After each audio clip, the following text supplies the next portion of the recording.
Good evening, and welcome to tonight's program, Fratelli, Tutti, Pope Francis's Letter on Friendship. My name is Ava Jaspy, and I am one of the community organizers of the Norman Miller Center for Peace, Justice, and Public Understanding at St. Norbert College. The Norman Miller Center strives to engage in the study and practice of peace building, partnering with all academic disciplines in our work toward a sustainable peace. At St. Norbert College, we recognize in the spirit of the Norbertine value of stabilitas loci, a deep commitment to the local community. We acknowledge this land as the ancestral home of the Menominee Nation, which holds historical, cultural, and sacred significance to the community. We acknowledge the living history and contributions of the Indigenous communities that inhabited this land prior to the establishment of St. Norbert College, as well as the sovereign Native American nations who continue to contribute to the flourishing of our communities. We also recognize that as a part of our work at the Norman Miller Center for Peace, Justice, and Public Understanding, we continue an ongoing commitment toward ending all forms of racism through education, conservation, and service in our community.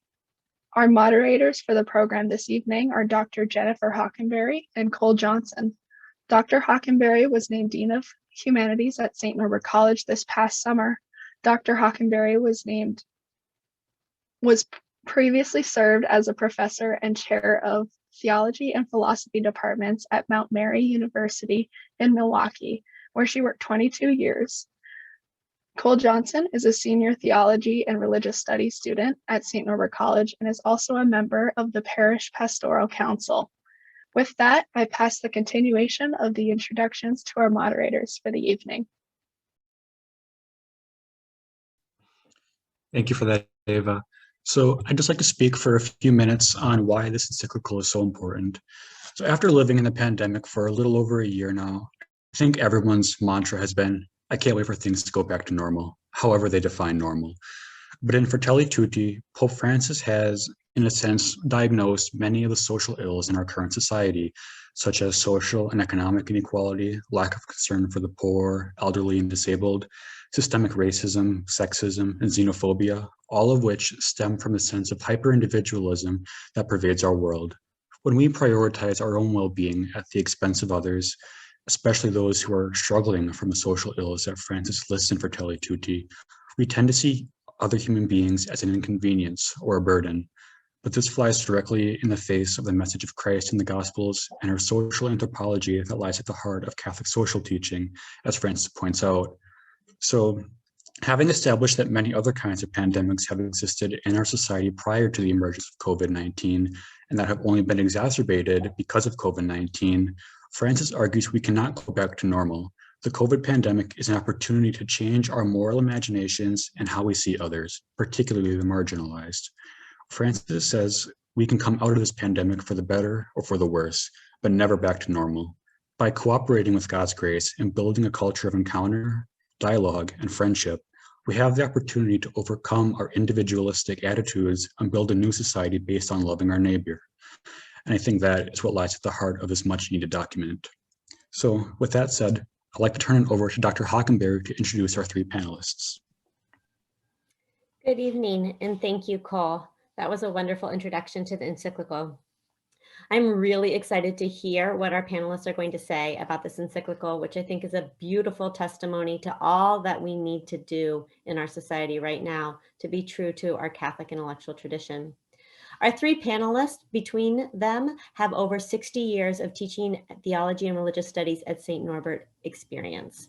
The first panelist is Dr. Karen Park, who is Associate Professor of Theology and Religious Studies, and she has a research specialty in American Catholic traditions. Our second panelist is Dr. Tom Bolin, who has been a professor for 19 years and has a research specialty in Judaism and especially the wisdom traditions of the Hebrew Bible. And our third panelist is Dr. Howard Ebert, who is a St. Norbert College alum and professor of theology and religious studies, as well as the director of our Master's of Theological Studies program. I want to give as much time as possible to our panelists, so I'm going to turn it right now over to Karen Park. Hi, everybody. Thank you so much for coming. I'm going to start out tonight to talk a little bit about the framework for this document, and in particular, the importance of St. Francis of Assisi for Pope Francis. Fratelli Tutti, like Francis's previous encyclical Laudato Si, was named for quotations from St. Francis. And Fratelli Tutti was signed in Assisi at the tomb of St. Francis on his feast day, the only encyclical out of approximately 240 ever to have not been signed in Rome. And so I think it's impossible to truly understand Fratelli Tutti without thinking about St. Francis, who he was and who he is to the Pope. Pope Francis has, from the outset of his papacy, used the life and example of St. Francis as the model for the Christian life. His papacy is shaped in truly fundamental ways by the person of St. Francis of Assisi, and Fratelli Tutti needs to be understood, I think, in this light. So back in 2013, when I first heard that the new Pope had been chosen and that his name was to be Francis, I felt a chill run down my spine in a good way because I knew this name represented a deeply important choice. When Cardinal Bergoglio made that choice, he became the first Pope since the canonization of St. Francis in 1228 to choose his name. And the name Francis was a message to the world that this Pope was going to be different from his predecessors. He was taking as his model and his guide the most Christ-like man aside from Jesus who ever lived. I think Francis is the most Christian of all the Christian saints. And I know that's a strong statement. There have been many holy people in the church, many saints, both famous and the unknown. But I do think we can argue that Francis of Assisi is at least one of the most Christ-like of all the saints. For me, in all honesty, after Jesus, nobody gives me hope for Christianity like St. Francis. In some ways, St. Francis gives me more hope for the possibility of Christianity as a religion, because unlike Jesus, Francis was just a man. But he was a man who lived a truly Christian and Christ-like life. And I think he understood the radical potential of Christianity in a way that very few others have. He lived it out. Others have been better teachers, better writers, better thinkers, but I can say that none have been better Christians than Francis of Assisi. So let's just talk about him a little bit. Some of this story is known, some of it less so. Francis was born in the late 12th century in a small town about 100 miles from Rome in the Umbria region of Italy. And he was a spoiled, rowdy young man. He loved hosting parties. He had few, if any, limitations placed on his social life. And we might think that we have all known young men like this in our lives. His father was a cloth merchant. He was often away traveling. So Francis had access to money and the finer things. And this future saint, who's known for peace, was also a fighter at this time when he was a young man. His small walled city was engaged in ongoing brutal battles against the neighboring cities. And young men like Francis defended their honor and competed to demonstrate their reckless bravery through violence. At one point, Francis was taken prisoner by his enemies in the neighboring town, and he was lived in harsh conditions as a prisoner for a full year. When he was ransomed by his family, he became very ill, both physically and mentally, and he withdrew from his former life, having what we would definitely identify today as a mental breakdown. He began to spend time alone. He heard voices. He was no longer able to participate in the normal activities of his society. And eventually he heard the voice of Jesus from a cross in a small decrepit chapel where he had gone to pray, telling him, "Go, Francis, repair my house, which as you see is falling into ruin." After hearing this, he stole cloth from his father, tried to sell it to use the money to restore the chapel. But the priest knew the cloth didn't belong to him, and he turned Francis in to his father, who imprisoned him at home, and then eventually took him before the authorities, which meant, of course, the bishop. While standing in the town square during this sort of trial or inquiry, Francis famously took off all of his clothes, and he said to his father, "Hitherto I have called you my father on earth. Henceforth I desire to say only our Father who art in heaven." And so from that point on, Francis lived in total poverty, begging alms, caring for lepers, walking barefoot from town to town. He was soon joined by a small band of like-minded young people. His ministry became extraordinarily popular very quickly, and in 1209, Pope Innocent III allowed Francis to form his own order. Francis was never a priest. Francis was never ordained, but he did found this order. Francis and his followers were known for their happiness, laughter, and foolishness. I think we can also always think about in our mind the joy of Pope Francis. He seems a joyful person too. They were very different from other penitent groups of their day who walked around crying, moaning, beating themselves. Francis was full of joy, and his understanding of brotherhood and sisterhood extended to all of creation, to the animals, to the sun, to the moon, to the plants and vegetables that grew in his region, and even to a vicious wolf who he tamed by speaking to him as a brother and asking him to please be less violent and stop attacking people, after which time this wolf became a docile and sweet old pet. So in 1219, Francis did something truly extraordinary. He traveled all the way from Assisi to Egypt to meet with a powerful Muslim sultan. And this was during the era of the Crusades, a time of extraordinary religious intolerance and violence, bloodshed, murder, forced conversion, and genocide.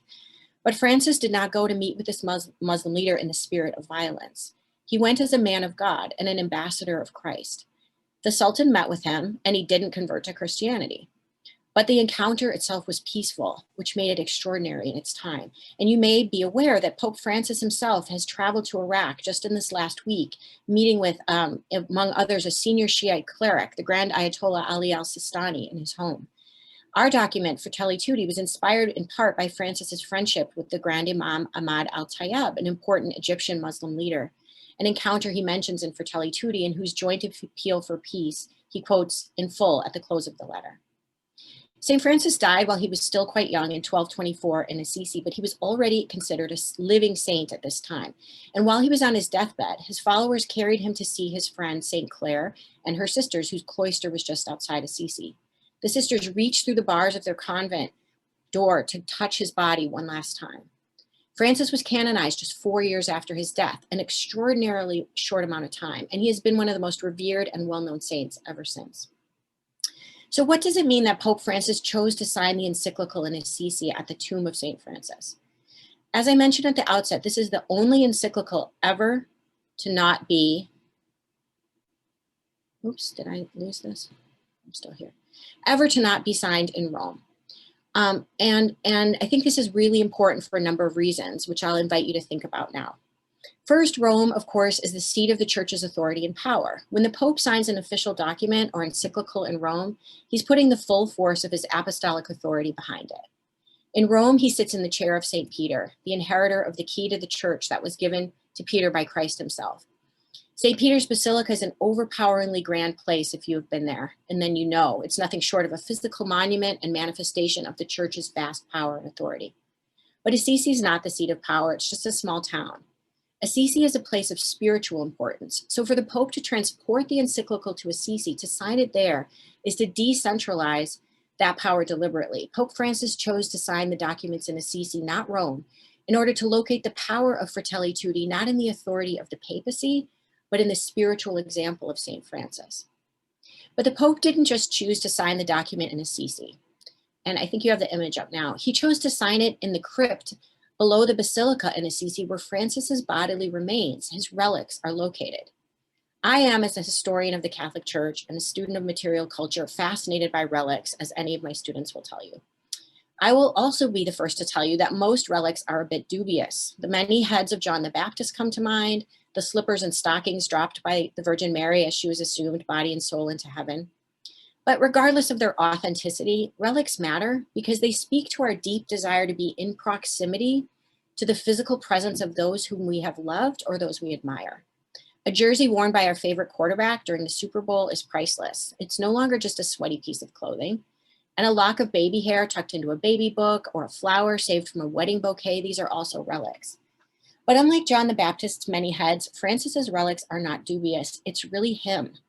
And when he died, he was already considered a saint, his body carefully guarded by his followers until his canonization. We can be as sure as we are when we visit the graves of our own loved ones, parents, grandparents, that those really are Francis's bones in Assisi. And when I traveled to Assisi for the first and only time, just prior to the pandemic in the fall of 2019, it was a lifelong dream come true. When I made my way down to the crypt, knelt to pray just inches from the bones of Francis himself, where the Pope stands in this image, I was overwhelmed. I felt close to his humanity.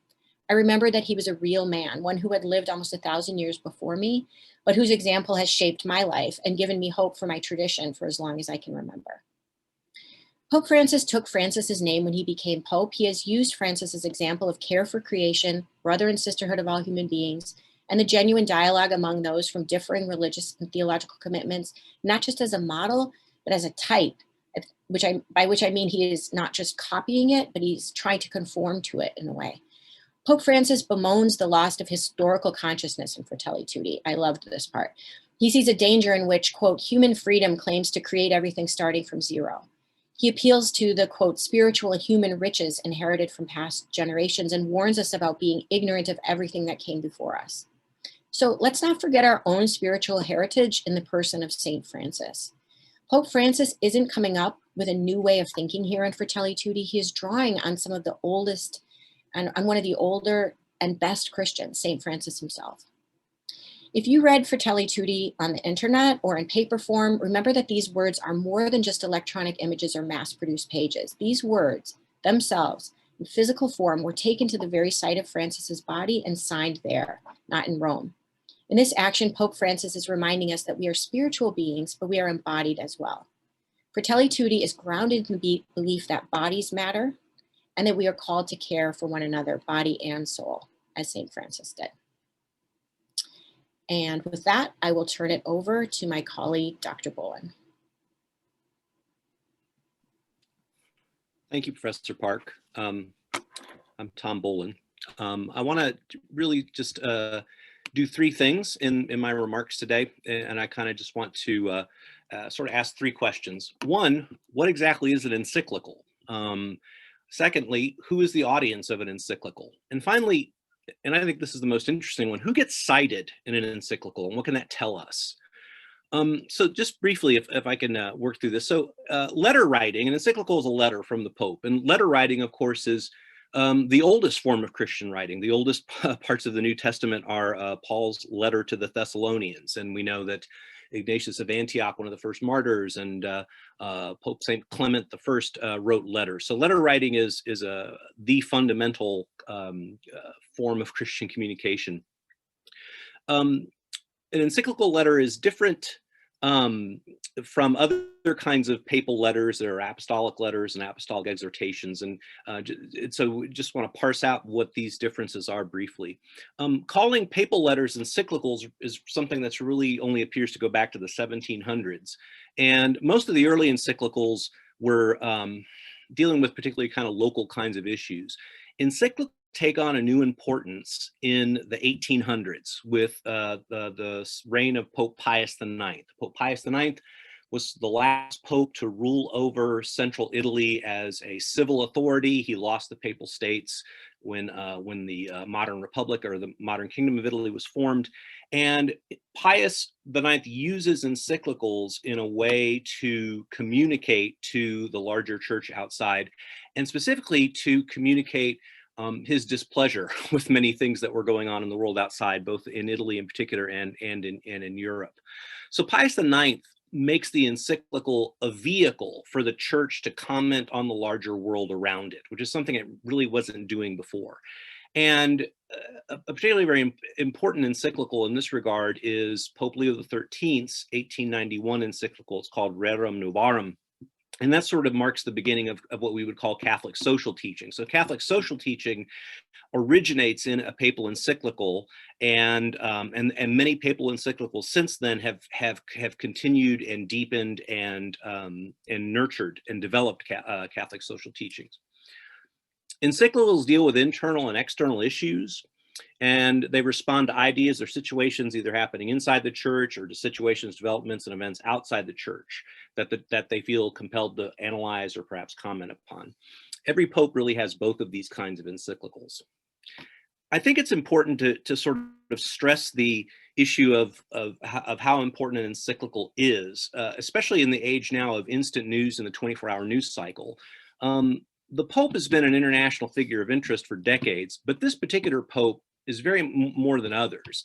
It seems that when Francis says something, it gets picked up, it gets run through a news cycle, everybody has a hot take on it, everybody has a hot take taking down the previous hot takes, et cetera, et cetera. And we need to kind of step back and sort of look at the different ways that popes communicate. Encyclicals are an expression, and I would argue, I think perhaps the most significant expression of what we would call the ordinary papal magisterium, or the ordinary teaching authority of the Pope, the extraordinary being an infallible pronouncement. And it's interesting is the whole notion of an encyclical as being authoritative was actually hashed out in an encyclical. Pope Pius XII in 1950 wrote an encyclical, and in that encyclical he says, oh, by the way, this is authoritative. And so encyclicals, I would say, are the most authoritative expression of ordinary papal teaching. And so putting that all in the context, and if I could build on Professor Park's remarks, that Francis would go to Assisi to sign this document, which is sort of the most significant authoritative expression of ordinary papal teaching, I think just underscores the importance of that. Now, who's the audience of an encyclical? Okay, if it's a letter, the audience matters. We write a letter to sort of, we tailor letters to suit our audience, to respond to who they are, to exhort them to do things. A letter is shaped by its audience. Earlier encyclicals were usually just addressed to bishops, perhaps all the bishops. And then you see audiences in encyclicals expanding. They expand to the bishops, the clergy, and the religious. And finally, the lay faithful are added. However, some encyclicals are literally addressed to everybody in the world by using the phrase, to all people of goodwill. And this was first done by Pope John the 23rd in 1963 with his great encyclical Pacem in Terris, Peace on Earth. And every pope since John the 23rd who's written an encyclical has written at least one encyclical that's addressed to every human being.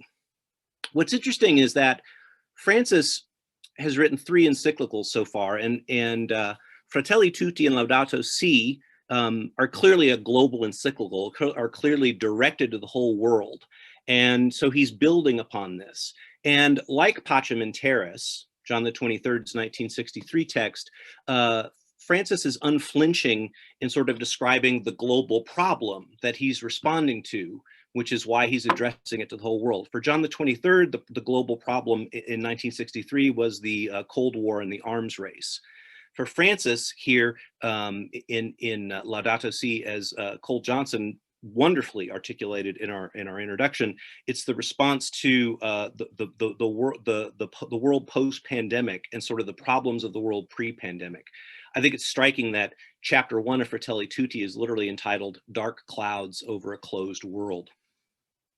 So who gets cited in an encyclical, and what could it tell us? I love footnotes. And so, I think in church documents, my students will tell you, I said, when you're reading a church document from a pope or a council, the footnotes are where all the action is, because in the footnotes, the author of the church document is looking back at the tradition and retrieving parts of the tradition and showing both how what they're writing is continuous with that tradition and also how they're moving it forward.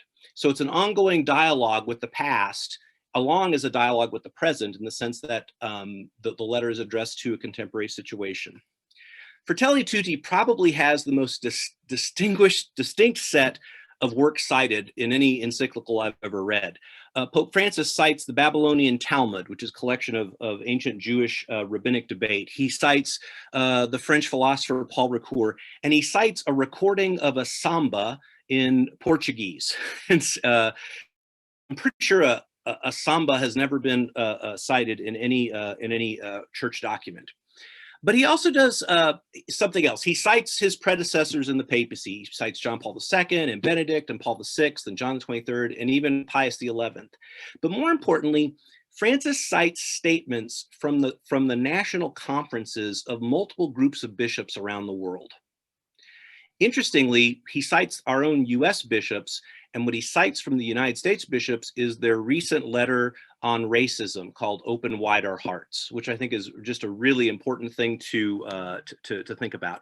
And he also cites, Francis also cites his own prior writing. And those of us who are academics will know there's nothing more exciting than putting yourself in a footnote to say, I've already talked about this elsewhere. But I want to expand a little bit on what Francis is doing. I went through and I looked at every National Bishops Conference that Francis cited. And then I went and I looked at every reference to a speech that Francis gave and where it was. And I plotted them on a map. And Jill, if you wouldn't mind sharing that map on the screen right now, I wanted to show you something here. So all I did was I just went into Google Maps and I just plotted all these places where either Francis gave a speech that he's quoting, or where he is citing a bishop's conference. And just look at the global spread here of all this, right? So we've got a couple in Europe, but this is actually Eastern Europe. One's in Tirana, Albania. And here we have, Latin America, Cuba, we have Africa, we have the Far East, we have Australia. What Francis has done is he's bringing, this is important, right? So, encyclicals come out of the Vatican. Francis is bringing into his encyclical the global church. And this is really so important. Francis has talked consistently in his papacy and in Fratelli Tutti about going to the margins, about talking about, he says in Fratelli Tutti, open societies that integrate everyone and putting the forgotten at the center. And he's literally doing that in the encyclical by who he's citing. He's going out to the world that especially those of us here in North America and the post-industrial world rarely think about. And he's bringing them into the center of the church and putting these formerly marginalized voices into an authoritative teaching document. And I think that's profoundly significant. And then just briefly, one last thing is about use of the Bible. And Francis, John Paul II devoted an entire chapter in one of his encyclicals to the Cain and Abel story in Genesis 4. Francis here seems to use the Good Samaritan story really as a lens for the entire encyclical. You have, it's on the cover of mine. And I want to just touch on this briefly. The earliest Christian interpretation of the parable of the Good Samaritan almost unanimously saw the Samaritan as Christ, the Savior. And the man beaten by the robbers was the individual Christian. The robbers were the devils. And so this is what I would call a soteriological, a salvation reading. So the Good Samaritan saves the robber in the same way that Christ saves sinners. More modern interpretations, as you all know, we read the parable in ethical terms, right? So the Samaritan's a role model for us to imitate. So I help somebody change a tire on the side of the road or something along those lines. But Francis uses this ethical interpretation a lot, but he says something important and builds on it. And I want to highlight this, and I will take about 90 seconds here. First, Francis explicitly connects the parable to our current global state of affairs, but not just for ethical reasons. He writes, "We were created for a fulfillment that can only be found in love. We were created for a fulfillment that can only be found in love."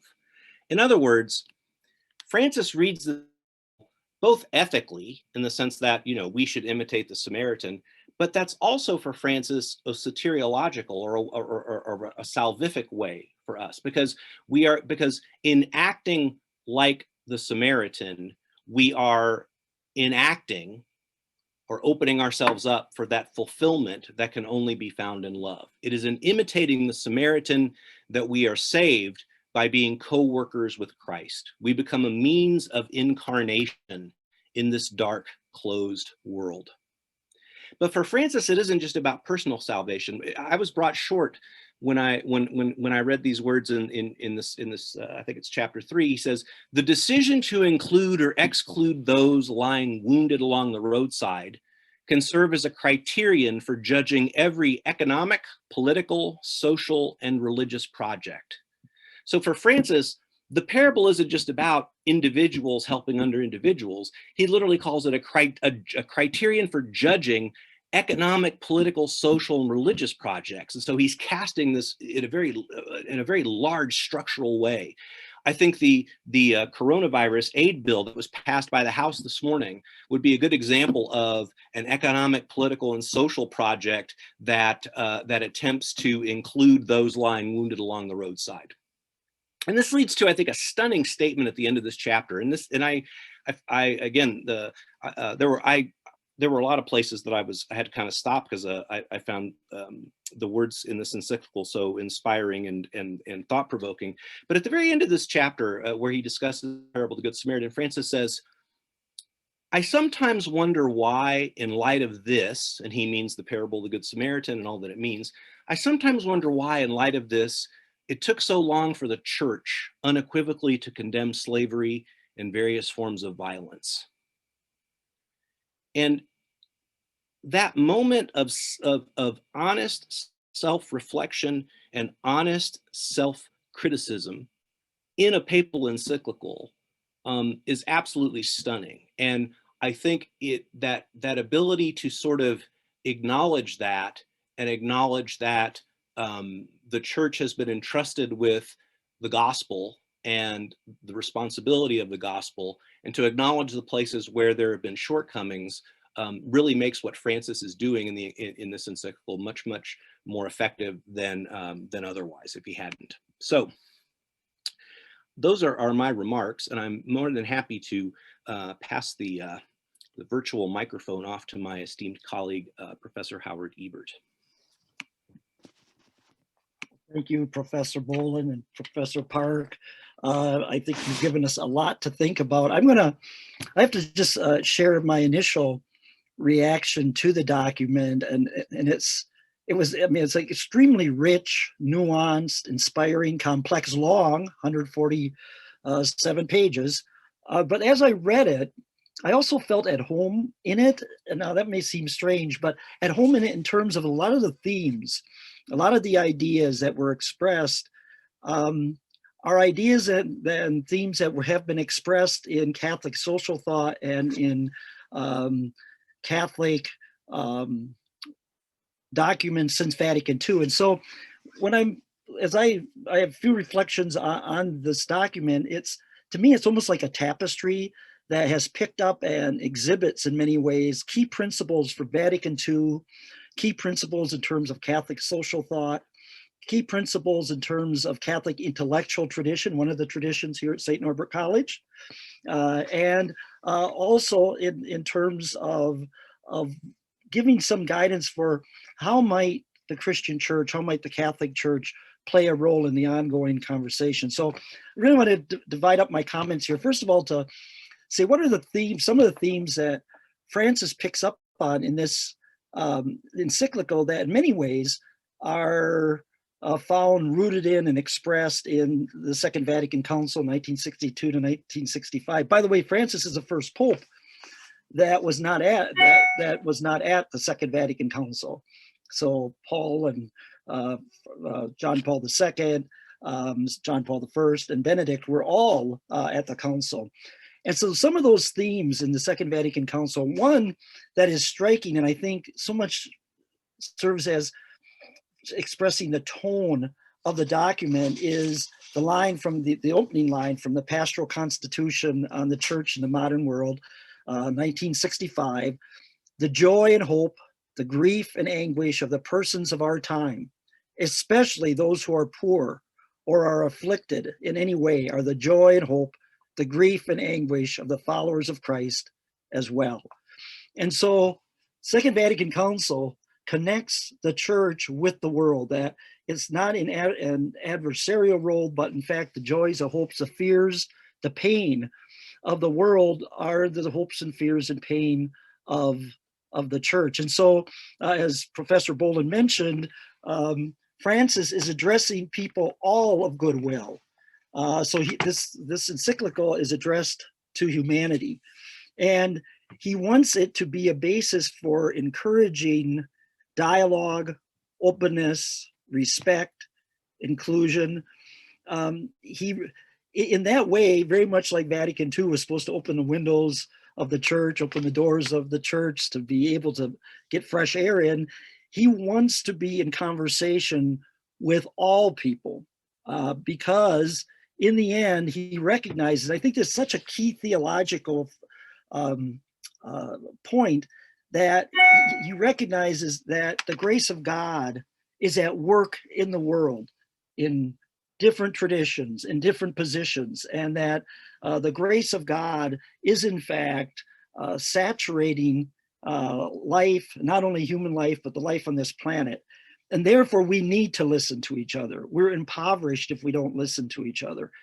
But as we listen to each other, and here again, he picks up on a theme that his predecessors had not picked up on for a while, is whole idea that if we're going to have this dialogue, and that's what he wants to have, a dialogue conversation with politicians and leaders and people who are ordinary, working across the board, he realizes that we have to get back to the basics, that we have to get back to really what is essential in our lives. And so he finds this common thread in terms of the dignity of the individual. And with that, he really builds this encyclical in many ways around the recognition that we have to put human dignity back on center stage. And so, he writes, we must put human dignity back at the center of and on the pillar on which we will build our structures. So it's the dignity of the person. Now, that respect for dignity of the person, which is shared by religious traditions across the globe, is also shared by secular humanists, by people of goodwill. And he sees that as a point where we can come together and have a genuine dialogue and have a genuine conversation. But as Professor Bolin noted, the first chapter, Dark Clouds in a Dark World, he recognizes that there are many obstacles for us to have that kind of conversation, that kind of dialogue. And for him, one of the obstacles is this kind of empty individualism, that it's all about ourselves, that we're not interested in the other. We're not interested in others, but we're only interested in ourselves. And as Professor Park mentioned, he said there's a loss of historical consciousness. And now that sounds so abstract and vague, but he's saying people lack a knowledge and a rootedness in their own tradition, in their own history. And that when we don't have that rootedness, we're easily swayed by whatever fad comes past us, whatever advertisement, whatever marketing gimmick there is. And underneath this all, though, is a deeper critique. And this is not as explicit in this encyclical and some of his other writings, is that his fear and recognition is that the economy, particularly the market economics, is starting to rule our imaginations, starting to monopolize how we view the world. Now remember, 1989, the Soviet Union collapsed, and there were people from Western Europe and the United States, and people said, that proves that capitalism is the very best, that capitalism has won the day. In fact, there was a book, The End of History. Capitalism is the economic system. And he really is not only reluctant, but he is in many ways alerting us to the fact that capitalism, or the market system left unimpeded, will destroy us, because we start treating the market as though the market can be our moral guide, that, well, the market will decide what will be produced. And so, by the way, there's a very fascinating, interesting, important conversation to be had here with economists, political scientists, and he would certainly want that conversation to occur. But he really sees that when you look at our life together as human beings, yes, the economy is important, but so is the state government, and so is civil society. And his fear is that, in fact, our economics, our market mentality, where we see ourselves as investments, where we see ourselves as human resources, where we put a price tag on everything, that is so dominating our imagination that we are unable to see the injured person alongside the roadside. And so, he makes that famous observation that people are more disturbed when the stock market drops a few points than knowing that someone is starving or dying. That somehow that bothers us, the stock market bothers us more than, in fact, the face of a human being. A constant theme, by the way, again, in trying to respect the dignity of the human person, he emphasizes that we must look in people's faces. I was going to try to count up how many times he says that, but in the encyclical, he constantly says, look, don't get lost in these abstractions. Don't get lost in this ideological arguments and so forth, and ideological positions. Look the immigrant, look the migrant in his or her face. Look the person who is homeless in his or her face. And in that way, reground ourselves in recognizing the dignity of the human person. he also draws, so I think he draws certainly Vatican II, and there's many other things with subsidiarity and numerous things that Vatican II emphasized, sensus fidelium and so forth, that come up in the document. He's certainly drawing on Catholic social thought. He's also, I think, exhibiting in such a marvelous way some of the characteristics of the Catholic intellectual tradition. Catholic intellectual tradition, one of the defining characteristics is the analogical imagination, that one is more apt to see God operative and present in all sorts of things and activities and rituals and practices in everyday life, that the line between the divine and the ordinary is a thin one indeed. And so it's kind of a both and mentality, that our concepts cannot really contain a sense of God's presence in the world. What he does, and so you'll hear this sometimes, well, a Catholic, analogical imagination is both and sometimes it's almost said flippantly as a way of dealing with tensions and contradictions. What I love about this document is he does not fall into some kind of easy throwaway sense of, oh yeah, we have to live with this and this, both and. He holds things in tension: personal conversion and structural reform, that charity leads to justice, personal and social forgiveness, reconciliation and social friendship, individual flourishing and the common good, justice and mercy. And he recognizes these are complex, but they're complex, but we're not in this alone. And so he certainly picks up another theme from Vatican II, that we all are on pilgrimage together, that we are in this together, and that we need to have genuine respect and awe for human dignity and for those people around us. By the way, I'll just say some of these things relatively quickly. Liberation theology is certainly present in the document in terms of the marginal, that we have to start judging our common life together by those who are the most vulnerable, those who are at the margins. How are they benefiting? How are they able to flourish or not? How does a particular policy help them to reach their human potential? And boy, is he always, and this is where, as Professor Bolin said, he gets quoted a lot because he gives such earthy kind of images, and the church as a field hospital and so forth. He really, excuse me, does not want us to be caught up in healing-filled abstractions. He wants us to deal with the real. He wants us to deal with faces. He wants us to deal with the concrete. Finally, he brings up the whole idea of new evangelization. And again, there's a history here. That term was introduced in 1979 in Latin America, picked up by John Paul II. And new evangelization, and talk to people, people say, what's new about the new evangelization, so forth. And Francis has picked up the phrase missionary disciples and so forth. But one of the things that Francis is focusing on is that new evangelization has to, in fact, try to not persuade, but invite, influence, shape culture. And how do you do that? How do you, in fact, shape culture? How do you become an agent of change for a culture? And of course, the church's role is so different than medieval Europe, where the church was a big fish in a small pond. And as Hans Kung says, now it's a small fish in a big pond. How do you do that?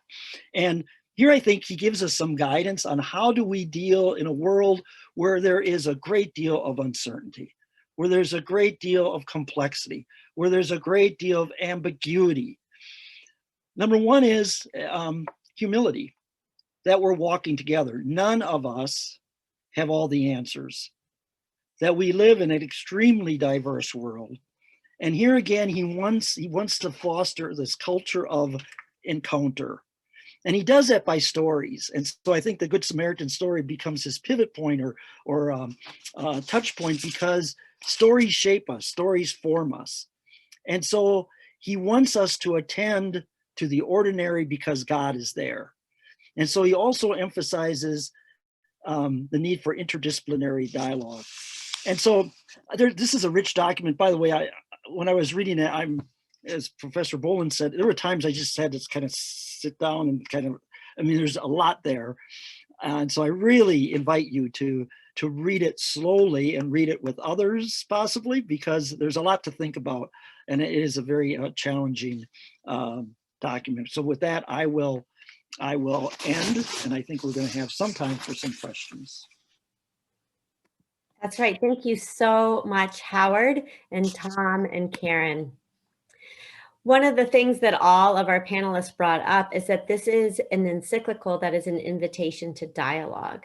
It's an invitation that we talk to those who lived in the past by reading their books and discussing them, that we talk to people of different faiths than our own, that we talk to people who speak different languages than our own, and that live in different parts of the world than we live. And so it's really important that we don't, as Dr. Ebert just said, read this all by ourselves, but we read it together.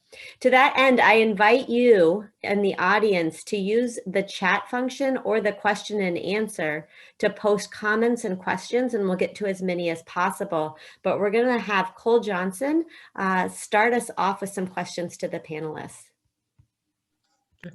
Thank you, Dr. Hockenbery, and thank you, Dr. Park, Dr. Bolin, Dr. Ebert. This is all very edifying. And so when we're waiting for questions from the audience, I have a couple of my own.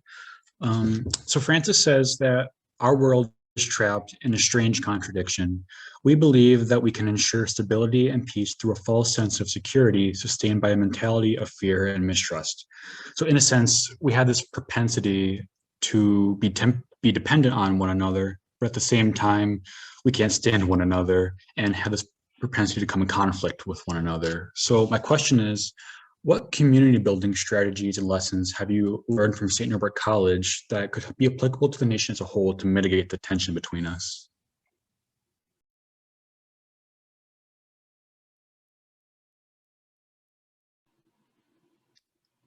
What strategies have we learned at St. Norbert College? Well, the first thing that comes to my mind, I guess, is the day in 2016 when candidate Trump came to campus. And there was a lot of mixed feelings about whether he should come, and by different groups, student groups, faculty groups. There were people from the community who came to hear him. It was already, even in that early stage, a site of conflict, his presence on campus in a number of different ways. And I remember the student group who led, who were sort of in charge of the counter protests. That was already characterized by clashes and yelling and obscenities in different places. Those students insisted that that those who were opposed to Trump's visit be silent and not engage in any kind of shouting or retaliation. And it was a really powerful moment to see the way that this potential conflict could be diffused, and was diffused on St. Norbert campus. And it actually made the news nationally, a couple places, that this was a place where there wasn't a loud clash and people screaming at each other in the presence, because the St. Norbert community decided whatever is said, we're just going to be a quiet witness to what we feel. And that's something I'll take with me, as I continue living my vocation on this campus. So yeah, that's my answer. I'll just chime in, and I'm going to take a trip down memory lane here and think about it as a student, because it actually inspires me to try to do this with my students. And my students, please don't chat in here that I'm not doing it. But anyway, I think, Francis, and I'm so intrigued by his focus on face-to-face encounter and looking at the face of the person and not thinking of them in categories. And I think some of those powerful moments for me on this campus as a student was when, and this is not only in the classroom, it's across the campus in many ways, but when I felt really acknowledged or listened to by an instructor or a person. I still remember in a philosophy class, first year, when the teacher said, to me out of the blue, kind of, well, Howard, what do you think? And then number one, I didn't think he knew my name. And number two is, I thought, really, you're interested in what I think? And I think that's been really, really a critical thing. And I do think that the encounters we have when important things happen on this campus, that how we can unite in prayer or in an assembly or, in a way, just I've been impressed by how students and faculty staff have honored all the painful restrictions that we have to do with COVID. Because I can't go a lot of places where I see that kind of attention, and so that to me is very inspiring. And so again, I think in so many ways, Francis doesn't resolve these tensions. He lives in them. And I think that is, without becoming a relativist or without becoming dogmatic, but he says we're on a pilgrimage. We're not at the end. We're on a pilgrimage. We need to carry on a conversation with each other and give each other the benefit of the doubt. And there's a book called Generous Thinking that we're giving people a generous interpretation, if at all possible. Yeah, I'll just add briefly. I mean, Norbert himself is remembered as a peacemaker, and I think that's, matter of fact, if I could sort of, build on, I mean, with both Professor Park and Professor Ebert, my experience both on that day in 2016 and also what Professor Ebert is saying, it bears out those remarks. But I would also, I think, as a campus, we could move more deeply into the Norbertine tradition of Norbert as a peacemaker. I would like to learn more about that. I would like for us to talk more about that on the campus. I do know that this isn't, I mean, I've been on college campuses for 37 years or something, and I know that there's a level of deep listening and respectful engagement that happens at this campus that was like this when I got here and has maintained itself for 19 years. And so that's a real testament to the kind of culture that's been built up here over the years.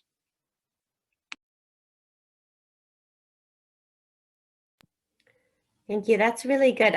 We do have a question from the audience that ties into this, and it's quite beautifully worded, but I'm going to give a intro to it in that one of the things that is really obvious in the dialogue is that while Francis is wanting to do interfaith dialogue, his own faith that Christ will see us through, right? That we can talk to anyone and we can have a kind of peace in that conversation. We don't have to be afraid of that conversation.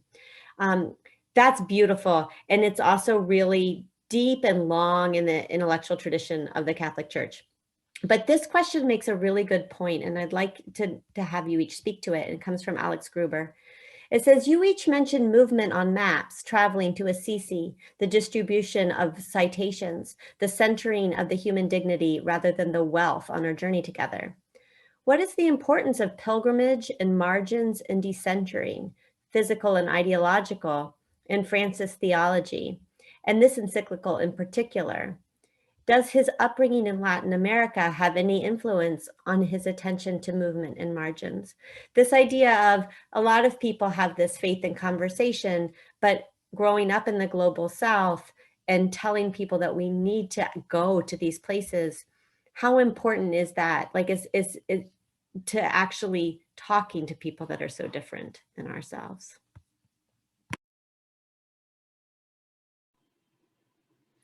I can go first, and I'm not surprised to hear that question from Alex.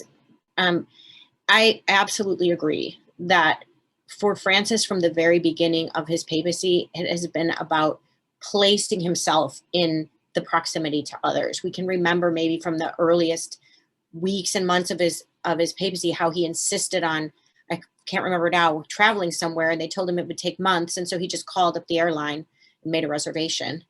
That he, on Holy Thursday, washed the feet of, women and Muslims and homeless and people. He puts himself, right? And that's what I think he's doing in some ways with the body of Francis, being in that presence of a body of a person who is no longer living, but that body still matters. I think that's essential This whole discussion doesn't just take place in the air, in the mind, it takes place in reality, in the lived material world. And so I would just say, I absolutely think that's true. And I don't know, about that statement about his upbringing, not at the center of European, ecclesiastical authority, but on the margins. But I can't help but think that would be a part of it too. And I completely neglected the Jesuit side of him. But that also is about being in the world, and not outside of the world, being a Jesuit. So I think that affects him too. I'll leave it to my colleagues to talk about that. Yeah, I think one of the things that I find so admirable, but also so wise in Francis is he realizes that so often our thinking reflects, not so often, our thinking reflects our social location. And if we get in a privileged position where we are treated as privileged individuals, and I'm saying this as a faculty member here, but if everybody stands up every time I walk in the classroom, and students, I hope you're listening to what I'm saying here, but anyway, if you do that all the time, pretty soon I'm going to think that my views are pretty darn good.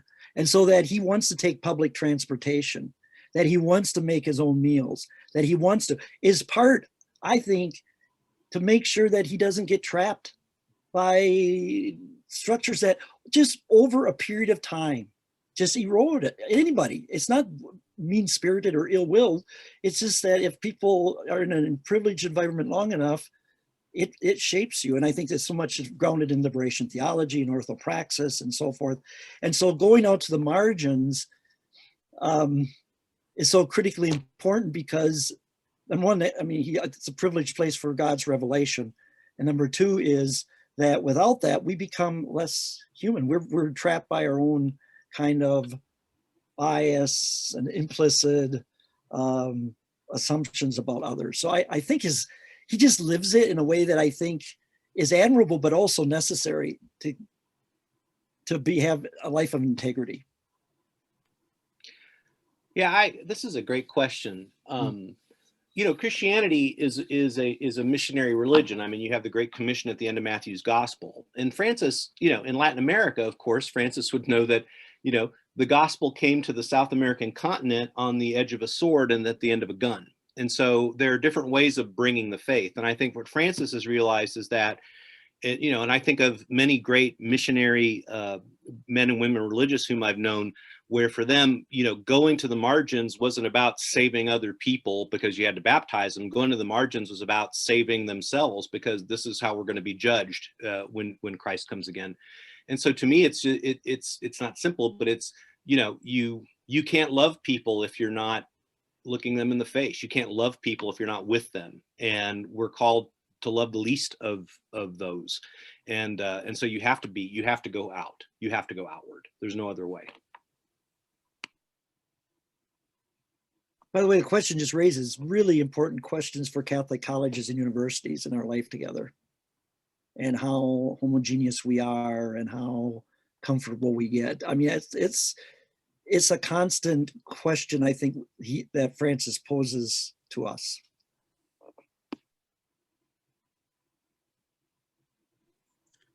Thank you all for that. So one last question I had for me personally is Pope Francis makes some pretty strong claims that might seem particularly radical to American readers concerning private property, interdependence, and hospitality towards migrants. He writes that while the Church recognizes the right to private property, this right is always accompanied by the primary and prior principle of the subordination of all private property to the universal destination of the earth's goods, and thus the right of all to their use, meaning we can then say that each country also belongs to the foreigner inasmuch as a territory's goods must not be denied to a needy person coming from elsewhere. And much of this isn't new to Francis. He's simply articulating the long-standing tradition of the Church. But my question is, so what do you think this says, particularly in America, about our obligations to ensure the well-being not only of our own country's citizens, but the well-being of the citizens of other countries as well? How should we understand that relationship? I would think it's time for American Catholics at least to have a pretty long look in the mirror and a gut check, to be quite blunt with you, because this is, Thomas Aquinas says that if someone's in extreme need and poverty, they have a right to take from the surplus of other people. This is, this isn't Karl Marx, this is Jesus Christ. And I think we have been in our comfort, and I think Francis diagnoses this really well, and you mentioned this, Cole, in that we've become, we've lost our sense of historical consciousness, and we just kind of think like, well, how things are is how they ought to be, and I will just mold the gospel to fit, my particular situation, and I don't violate any Ten Commandments, and I eat fish fry every Lent, and so I'm good, kind of a thing. And of course we're in a, that gets modeled for us all the time too. And I think it's difficult. It's difficult to challenge comfortable people. And so it's much easier just to encourage them.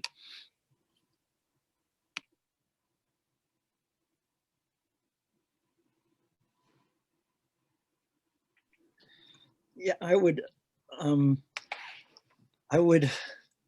just encourage us to think that the human dignity, if we really believed in human dignity, which is so central to the Christian faith and other major religions of the world, that carries with it obligations that we need to do. So there's basic obligations, basic needs that a human being, as a human being, deserves, no matter where they are, what they're doing.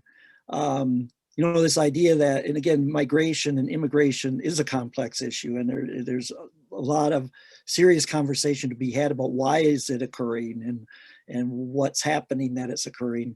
But that once the person's at our doorstep, they have certain claims on us as human beings. I mean, I think that's the story of the Good Samaritan, that who's your neighbor? It's the person who's in need and lying right there. And I think in that way, how we deal humanely and justly, I mean, it's complex. And I think this is another thing that's really good about St. Norbert College, having humanities and business and econ. I mean, we should be having these conversations because the problems, the issues are complex and they're not simple. And that's why we need each other in conversation and interdisciplinary programs and all that. But yeah, I just think there's we're okay with basic political, well, I thought we were about basic political rights, about voting, but when it comes to basic economic rights, seems like, oh no, we're not going to do that. And I think that then we're not taking human dignity seriously. Like we don't take, I mean, certainly in Catholic social thought, labor and work is important, and it's not simply what you make. It has dignity in itself. Well, if it has dignity in itself, that should be reflected in wages. I mean, if we're going to say it, then we have to unpack it and make the necessary modifications or changes. I'm going to summarize a couple of the questions as that are in the chat as a follow-up, and they are basically, given all that you've said and given Cole's question, this is hard. And will American Catholics really listen? And then as a along with that, and what about people that aren't even Catholic? Why should they listen? So I guess to summarize, about three of these questions, do you think people will listen? And what are we called to do if we are listening right now?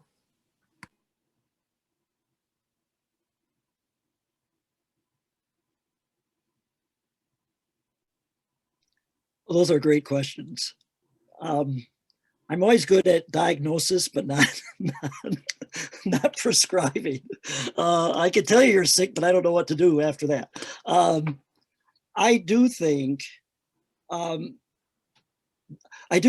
Francis gives us a guide for how we can carry on genuine conversations and persuade, influence. Well, I'm not sure what word I want to use here, and that is that we need to, first of all, be humble and honest. And so, as Dr. Bolin said about, Francis stepping back and saying, gee, looking at this, how could we ever justify racism and slavery? I mean, those moments, that self-reflection is so critically important because it's true. And we have to be humble. No tradition, has it all, and it has flaws and weaknesses and needs correction and revision. So I think, to be honest, and to share our stories and where we find meaning and hope. And I was going to say this before I started talking about Catholic intellectual tradition. Saying it's Catholic doesn't mean only Catholics think this way. We share that with across the board in so many different ways, with other faith traditions, with secular humanists. I mean, it goes broad here.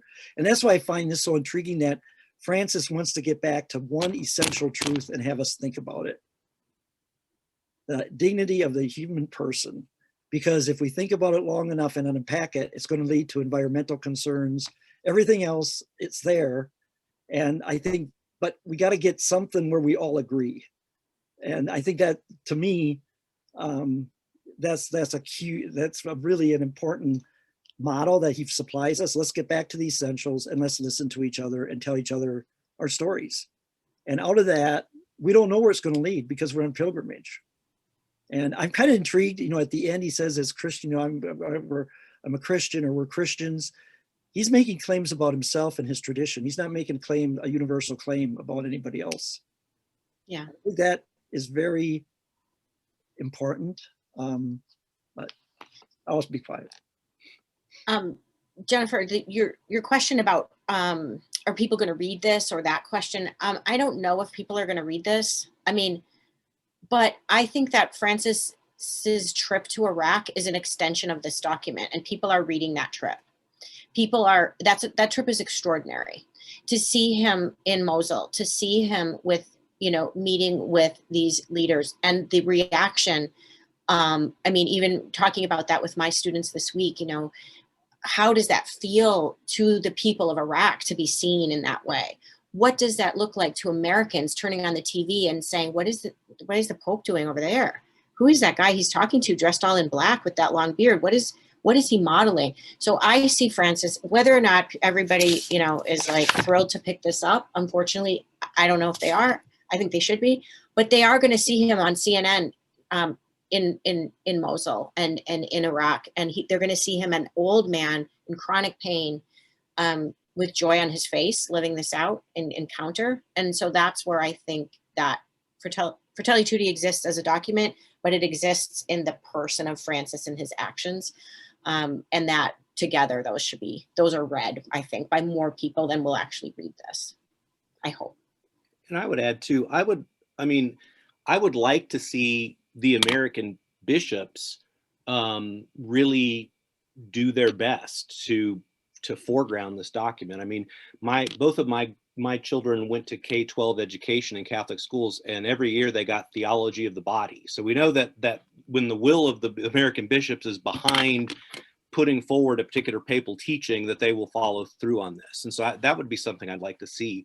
I'm reminded of this great line from Augustine, when the idea we're on pilgrimage, Augustine says, when people are on pilgrimage, they sing. And so he says, sing, but keep walking. And so I think that's the other piece of this too, is that we, this isn't about, the dialogue takes place on the road, because it's only in the new experiences are coming at you. And the key is that you're traveling together.